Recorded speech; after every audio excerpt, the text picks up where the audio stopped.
Hello dear students, welcome to K2 classes. We have started class 8th science chapter number 8, force and pressure. We have discussed a lot in this chapter. Now we are discussing about the pressure. So we have discussed before the force is very much required for the pressure. ठीक है, यानी कि force हमेशा क्या होता है, ज़रूरी होता है प्रेशर को समझने के लिए. फोर्स के बिना हम प्रेशर को नहीं समझ सकते. ठीक है, फोर्स ज़रूरी है प्रेशर के लिए. Pressure is the application of force. ठीक है, इसको हम समझेंगे. Pressure, is there any relation between pressure and force? Let us find out. अब हम क्या करेंगे, प्रेशर और फोर्स में क्या रिलेशन है उसको हम फाइंड आउट करने की कोशिश करेंगे. Try to push a nail into a wooden plank by its head. Did you succeed? क्या आप जब आप एक नील यानी कि कील को जब आप किसी वुडन में लगाने की कोशिश करते हो, किसी प्लैंक में लगाने की कोशिश करते हो, पुश करते हो, तो क्या वो लग जाती है? Try now to push the nail by the pointed end. ठीक है, जब आप उसको एक ऐसे नील होती है, इसको आप अगर हैमर से क्या करो बीट करोगे तो क्या है, ये अंदर चले जाती है वुडन में. ठीक है, अब आपने क्या करना है, इसको उल्टा कर देना है, ऐसे में कर देना है. ठीक है, अब इसको डालने की कोशिश करनी है, क्या वो चला जाएगा इजीली? नहीं जाएगा. ठीक है, इसको समझते हैं. Could you do it this time? ठीक है, अब आपने देखना है इसको.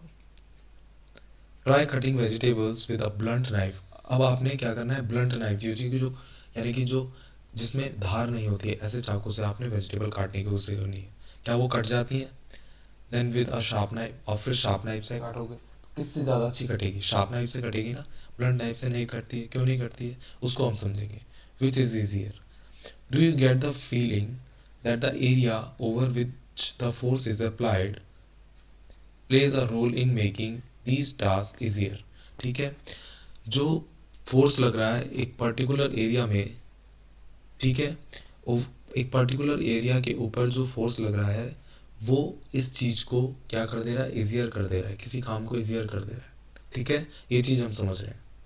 ठीक है, जैसे पॉइंटेड एंड ऑफ नेल है, पॉइंटेड एंड ऑफ नेल की तरफ से हम अगर देखो, ऊपर क्या था, वाइडर एरिया था, नीचे पॉइंटेड एंड था, तो हमने क्या किया, पॉइंटेड एंड की तरफ से उसे डालना ईजियर हो गया, जबकि वाइडर एंड को जब हमने नीचे रखा तो उसको डालना टफ हो गया था. ठीक है, the force acting on a unit area of a surface is called pressure. ठीक है, प्रेशर किसे कहते हैं? जब फोर्स किसी एक यूनिट एरिया पे, एक पर्टिकुलर, मान लिया एक पर्टिकुलर एरिया है, इस पर्टिकुलर एरिया पे जितना फोर्स एप्लीकेबल है उसको प्रेशर कहते हैं. ठीक है, प्रेशर किसको बोलते हैं कि एक पर्टिकुलर एरिया पे जितना भी फोर्स अप्लाई किया जाता है उसे प्रेशर कहते हैं. ठीक है, अब इसको हम एक फार्मूले के तौर पे भी बना सकते हैं, फार्मूला भी बना सकते हैं. प्रेशर इक्वल टू, ठीक है, हम ये कह सकते हैं कि pressure equal to force applied on a particular area, यानी कि एक एरिया पे पर्टिकुलर लगने वाले फोर्स को हम क्या कहते हैं, प्रेशर कहते हैं. ठीक है, at this stage we consider only those forces which act perpendicular to the surface on which the pressure is to be computed. इस कंडीशन में हम ऐसा बोल सकते हैं कि प्रेशर उस फोर्स को कहते हैं जो परपेंडिकुलर डायरेक्शन में लगता है, यानी कि एक सरफेस है तो उसके परपेंडिकुलर लग रहा है ऊपर से. ठीक है, इसके बाद I now understand why porters play a round piece of cloth on their heads when they have to carry heavy loads. By doing this, they increase the area of contact of the load with their head, so the pressure on their head is reduced and they find it easier to carry the load. ठीक है, अब आपने देखा होगा सामान उठाने वाले कुली वगैरह होते हैं, वो क्या करते हैं, वो जब सामान रखते हैं अपने सर पे तो वो क्या करते हैं, एक ऐसा गोल सा क्या करते हैं, कपड़े का टुकड़ा रखते हैं, ऐसे कपड़े का बनाया हुआ ऐसा कॉइल्ड किया हुआ ऐसा कपड़ा, ऐसा क्या रखते हैं, कपड़े का ऐसा कॉइल्ड पार्ट रखते हैं.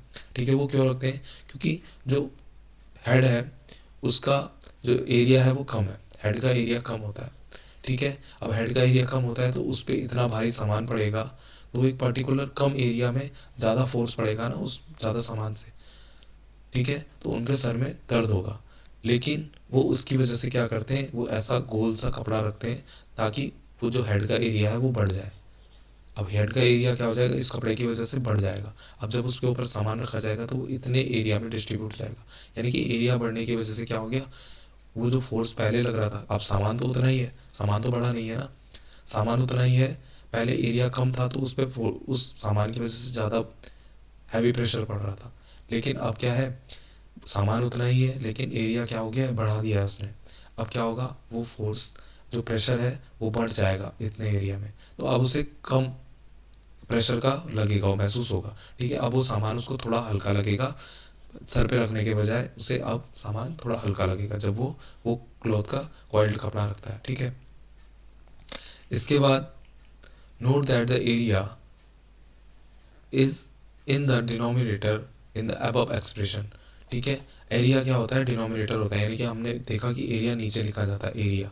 ठीक है, एक पर्टिकुलर एरिया में बोल रहे हैं ना।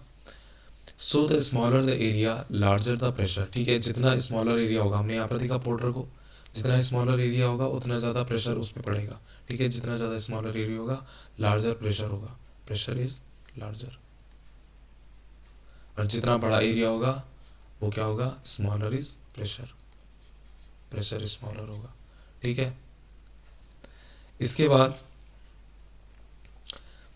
on the surface of the same force। ठीक है, the area of the pointed end of the nail is much smaller than that of its head। ठीक है, जो एरिया है पॉइंटेड एंड का, नेल जैसे ये कील है, इसका जो पॉइंटेड एंड है इसका एरिया बहुत कम है, तो जब हम इसको हैमरिंग कर रहे हैं तो ये कम एरिया में ज़्यादा फोर्स लग रहा है, तो जिसकी वजह से क्या हो जाएगा, इस प्रेशर की वजह से ये वुडन के अंदर चली जाएगी, पुश हो जाएगी। लेकिन अगर हम एरिया बढ़ा दें, उल्टा साइड से कर दें, तो ये एरिया बढ़ गया, जिसकी वजह से आप बहुत ज़्यादा फोर्स लगाना पड़ेगा आपको इसको अंदर डालने के लिए, कम फोर्स में नहीं जाएगा। ठीक है, या कम प्रेशर में नहीं जाएगा। The same force therefore produces a pressure sufficient to push the pointed end of the nail into the wooden Planck.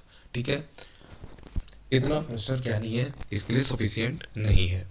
Can you explain now why shoulder bags are provided with broad straps and not thin straps। ठीक है, आपको पता है कि bag जो होते हैं उनमें चौड़े स्ट्रैप्स क्यों होते हैं, ये पट्टियाँ चौड़ी चौड़ी क्यों होती है, जो आप कंधे में डालते हैं बैग को, तो उसके स्ट्रैप्स जो होते हैं वो चौड़े क्यों होते हैं, जो आप कंधे में लगता है आपके, क्यों होते हैं। अगर वो पतले होंगे तो क्या होगा, आपका जो कंधा है उस पर पर्टिकुलर इस पतले एरिया के बराबर एरिया पे ही क्या लगेगा, उस पूरे जो बैग है उसका प्रेशर पड़ेगा। ठीक है, जिसकी वजह से आपके जो शोल्डर्स हैं वो दर्द करेंगे। लेकिन अगर वो उसके जो क्या होते हैं स्ट्रैप्स होते हैं, अगर वो चौड़े होंगे तो वो थोड़ा ज़्यादा एरिया को कवर करेंगे, ज़्यादा एरिया को कवर करने की वजह से जो प्रेशर होगा वो कम हो जाएगा, इसीलिए बैग के जो स्ट्रैप्स होते हैं वो चौड़े होते हैं। ठीक है, and why the tools meant for cutting and piercing always have sharp edges। and why the tools meant for cutting and piercing always have sharp edges। और जो भी चीज़ें काटने या चुभाने के लिए यूज़ होती है उनमें शार्प एजेस क्यों होते हैं, यानी कि नुकीले पार्ट क्यों होते हैं। जैसे कील है, उसको लगाना है तो उसमें नुकीला होती है। ठीक है, एकदम पतली होती है, क्योंकि हमें उससे क्या करना है, उस पर प्रेशर ज़्यादा, कम प्रेशर में ज़्यादा काम करना है, तो एरिया कम है उसमें, तो हल्का प्रेशर भी लगाएंगे तो काम हो जाएगा। ठीक है, अब जैसे हमारे नाइफ्स होते हैं, नाइफ्स होते हैं तो नाइफ्स में क्या होता है, नाइफ्स में भी जो नाइफ्स होते हैं वो भी क्या होते हैं, वो शार्प होते हैं। अगर वो शार्प शार्प यानी कि उनकी जो धार है, जो वाला पार्ट है जहाँ से कटिंग करनी है, वो क्या होते हैं, उनका एरिया कम कर देते हैं, घिस घिस के उनका आगे का एरिया पतला कर देते हैं, जिसकी वजह से वो हल्का सा भी हम उस किसी सब्जी पे प्रेशर डालेंगे तो वो कट जाएगी। ठीक है, जबकि अगर ब्लंट होगा तो उसका एरिया थोड़ा चौड़ा होगा, जिसमें हमको ज़्यादा क्या लगाना पड़ेगा, फोर्स लगाना पड़ेगा, प्रेशर लगाना पड़ेगा। ठीक है, इसलिए सब्जी नहीं कटती है उससे, ब्लंट से, और शार्प करना पड़ता है। ठीक है, do liquids and gases also exert pressure. क्या लिक्विड और गैसेज भी प्रेशर को अप्लाई करते हैं। Does it also depend on the area on which the force acts. क्या ये भी उस एरिया पे डिपेंड करते हैं जिस पे फोर्स एक्ट कर रहा है। लेट अस फाइंड आउट, हम फाइंड आउट करते हैं। ठीक है, pressure exerted by liquid and gases. Pressure exerted होता है लिक्विड और गैसेस पे, कैसे होता है उसको भी हम समझेंगे। ठीक है, एक्टिविटी 8.8 है आपके पास। इस एक्टिविटी 8.8 में हम समझते हैं। ठीक है, एक्टिविटी 8.8 में आपने क्या देखना है, take a transparent glass tube और a plastic pipe. The length of a pipe tube should be about 25 centimetre. ठीक है, आपने एक ग्लास ट्यूब या फिर एक प्लास्टिक पाइप लेना है जिसकी लेंथ जो है, जो लंबाई है वो कितनी है, 25 सेंटीमीटर है। ठीक है, एंड इट्स डायमीटर, और जो डायमीटर होगा, ये डायमीटर जो होगा इसका वो कितना होगा, 5 to 7 5 इसके अराउंड होगा सेंटीमीटर में, ठीक है। इतना इसका डायमीटर होगा, ठीक है। Also take a piece of thin sheet of good quality rubber. अब आपने क्या करनी है, एक थिन शीट, पतली सी शीट लेनी है गुड क्वालिटी रबर की, या फिर से अ रबर बलून, या फिर आप एक रबर बलून ले सकते हो, ठीक है। अब आपने क्या करना है, stretch the rubber sheet tightly over one and of the pipe. अब आपने क्या करना है, उस रबर को क्या कर दो, उस ट्यूब के नीचे लगा दो। ये ट्यूब है जो आपने ट्यूब ली है, उसके नीचे लगा दो उस रबर को, ठीक है। बलून को लगा दो, ये बलून लग गया। Hold the pipe at the middle. अब इस पाइप को क्या करना है आपने, जो पाइप है सीधा नहीं बन रहा है, सॉरी, ये पाइप को यहाँ से होल्ड कर देना है आपने, यहाँ से पकड़ के रखना है, होल्ड करके रखना है, उंगलियां हैं आपकी, ठीक है। ये होल्ड करके रखा आपने, keeping it in a vertical position, ठीक है, सीधी पोजिशन में रखना है आपने इसे। Ask one of your friend to pour some water in the pipe, does the rubber sheet bulge out, ठीक है। अब आपने अपने फ्रेंड को बोलना है कि यहाँ से पानी डालो, ये पानी डालेगा आपका फ्रेंड, तो हम देखेंगे कि ये जो रबर शीट है क्या वो फूल रही है। जैसे ही पानी आता है इसमें, ज़्यादा से ज़्यादा पानी डालता है तो ये क्या करती है, फूलना स्टार्ट कर देती है। थोड़ी देर बाद ये क्या हो जाती है, फूल कर बहुत ज़्यादा ऐसे बड़ी हो जाती है, फूल जाती है, ठीक है। रबर, जो रबर बैलून है वो फूल जाता है, ठीक है, पानी से। Note also the height of the water column in the pipe. आपने हाइट को भी मेजर करना है कि जो पहले पानी इतना था, ठीक है, वो अब इतना हो गया है, ठीक है। पोर सम मोर वाटर, और भी ज़्यादा वाटर डालना है इसने। Observe again the bulge in the rubber sheet and the height of the water column in the pipe, ठीक है। और भी वाटर डालोगे तो ये फिर और ज़्यादा बल्ज करने लग जाएगी, और ज़्यादा बल्ज कर जाएगी, ठीक है, और वाटर इसमें कम हो जाएगा, ठीक है। Repeat this process a few more times, ठीक है, इस प्रोसेस को बार बार आपने करना है। Can you see any relation between the amount of the bulge in the rubber sheet and the height of the water column in, ठीक है। आपको ये वाटर के कम होने पे और इस जो बलून है इसके बल्ज होने में, यानी कि फूलने में कोई रिलेशन दिख रहा है कि ये पानी कहाँ जा रहा है, ये पानी इस बलून के अंदर ही जा रहा है, इसको क्या कर रहा है, ये इसकी वजह से स्वेल हो रहा है, फूल रहा है, ठीक है, बल्ज हो रहा है, ठीक है। एक्टिविटी 8.9 भी देखते हैं। टेक अ प्लास्टिक बॉटल, आपने एक प्लास्टिक बॉटल लेनी है। You can take a discarded water और सॉइल्ड ड्रिंक बॉटल, ठीक है, सॉफ्ट ड्रिंक बॉटल, ठीक है। आप कोई सी भी ले सकते हो, डिस्कार्डेड वाटर बॉटल ले सकते हो या सॉफ्ट ड्रिंक की बॉटल ले सकते हो। Fix a cylindrical glass tube, ठीक है, आपने क्या करनी है, सिलेंड्रिकल ग्लास ट्यूब उसमें लगानी है, ठीक है। इस तरह से आपने क्या एक वेस्टेड बोतल लेनी है, उस पर आपने एक सिलेंड्रिकल ट्यूब को ऐसे एडजस्ट कर देना, ऐसे लगा देना उसमें छेद करके, ठीक है। इस तरह से काम करेंगे। A few centimetre long near its bottom edge shown in figure 8.15, ठीक है। आपने कुछ सेंटीमीटर ऊपर इसको क्या करना है, लगा के ऐसे ट्यूब को लगा देना इस बॉटल पे, ठीक है, और उसके आगे बलून लगा देना है। You can do so by sliding heating one heating one end of the glass tube and then quickly inserting it near the bottom of the bottle. Make sure that the water does not leak from the joint. If there is any leakage, seal it with molten wax. Cover the mouth of the glass tube with a thin rubber sheet as you did in activity 8.8. Now fill the bottle up to half with water. What do you observe? Why does the rubber sheet fixed to the glass tube bulge this time? Pour some more water in the बोतल, ठीक है। आपने क्या करना है, simple सा एक practical है आपके पास, ये एक्सपेरिमेंट है कि आपने एक बॉटल लेनी है, ठीक है, रफ बॉटल है आपके पास पड़ी हुई। आपने क्या करना है, एक ग्लास ट्यूब लेनी है और इसको इस तरह से एडजस्ट करना है, चाहे आप गला के रखो, इसमें छेद करो और इसको गला के इस पर एडजस्ट कर दो। इस तरह से एडजस्ट करनी है कि इससे पानी लीक ना हो। अब क्या करना है, इसके आगे आपने रबर बलून लगा देना है। रबर बलून लगा दिया आपने इसमें। अब क्या करोगे, इसमें पानी भरोगे तो क्या होगा, ये रबर बलून लगाने के बाद ये जो बल्ब है, जो वाटर बलून है, वो क्या हो जाएगा, फूल जाएगा, ठीक है। इसका मतलब पहले तो आपने क्या देखा था कि जब बॉटम में हमने उसको लगाया था तब वो वाटर का सारा प्रेशर उस पर पड़ रहा है और उसकी वजह से बल्ज कर जा रहा है। लेकिन साइड में भी क्या हो रहा है, जब हम साइड में लगाया तो तब भी ये क्या कर रहा है, बल्ज कर रहा है, जबकि वाटर तो नीचे प्रेशर लगाना चाहिए ना, इधर क्यों फूल रहा है।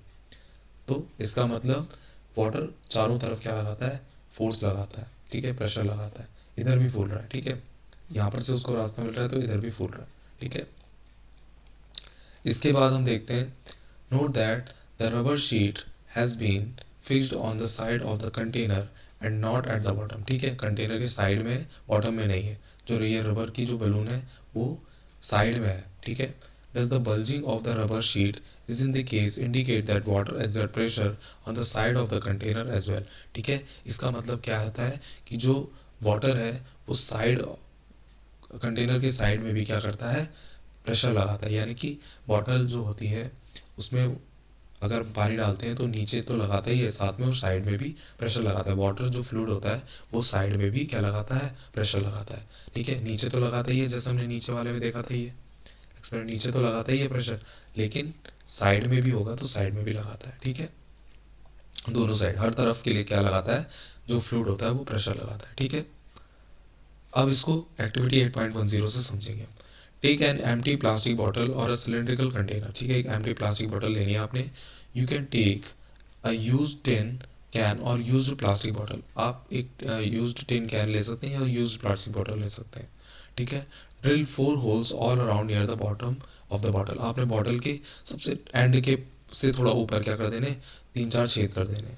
ठीक है, 4 छेद कर देने, 1 छेद, 2 छेद, 3 छेद पीछे की तरफ और एक इधर 4। ठीक है, make sure that the holes are at the same height. ठीक है, ये सारे होल्स एक ही हाइट पे होने चाहिए। ठीक है, एक ही है, एक ही है, एक ही है, एक ही है, चारों होल। देखो यहाँ पर, देखो डायग्राम में देखो, ये सब जो होल्स हैं वो लगभग एक ही लाइन पे ही, देखो सब एक सीध में, एक पीछे भी होगा इसी लाइन पे। ठीक है, इस तरह से आपने करना है। Now fill the bottle with water. What do you observe? अब क्या करना है, आपने वाटर को फिल करना है इस पूरी बॉटल में। ठीक है, आप क्या देखोगे, do the different stream of water coming out of the holes fall eight the same distance from the bottle. क्या डिफरेंट डिफरेंट तरह की जो वाटर स्ट्रीम्स है वो निकल रही हैं इसमें, डिफरेंट डिफरेंट हाइट की और डिफरेंट डिफरेंट पावर से निकल रही है क्या, ऐसा हो रहा है, या सेम तरह से निकल रही है? Can you now say that liquids exert pressure on the walls of the container. ठीक है, तो इससे आप बता सकते हो कि कंटेनर के जो वॉल्स हैं उस पर भी जो फ्लूइड है वो प्रेशर लगाता है। यहाँ से सेम अमाउंट ऑफ वाटर और सेम फ्लो में निकल रहा होगा वाटर, देखो एक सब सीधे से। ठीक है, इसका मतलब जो वॉल होती हैं, वॉल ऑफ द जो वाटर होता है वो चारों तरफ क्या लगाता है, प्रेशर लगाता है। फ्लूइड जो होता है वो चारों तरफ प्रेशर लगाता है। ठीक है, ऐसा नहीं कि एक ही डायरेक्शन में लगाता है, चारों डायरेक्शन में प्रेशर लगाता है। Do gases also exert pressure, do they also exert pressure on the walls of their container. क्या गैसेस भी ऐसा करती हैं? ठीक है, गैसेस भी ऐसा करती हैं, इसको समझेंगे। I have seen fountains of water coming out of the leaking joints और holes in the pipe supplying water. ठीक है, हमने क्या देखा, फाउंटेन्स देखे हैं ऑफ वाटर जिसमें लीकिंग जॉइंट्स क्या करते हैं, होल से बाहर आते रहते हैं, पाइप से बाहर आते रहते हैं, पानी बाहर आता रहता है कभी वो उसमें जो लीक करता है। Is it not due to the pressure exerted by water on the walls of the pipe?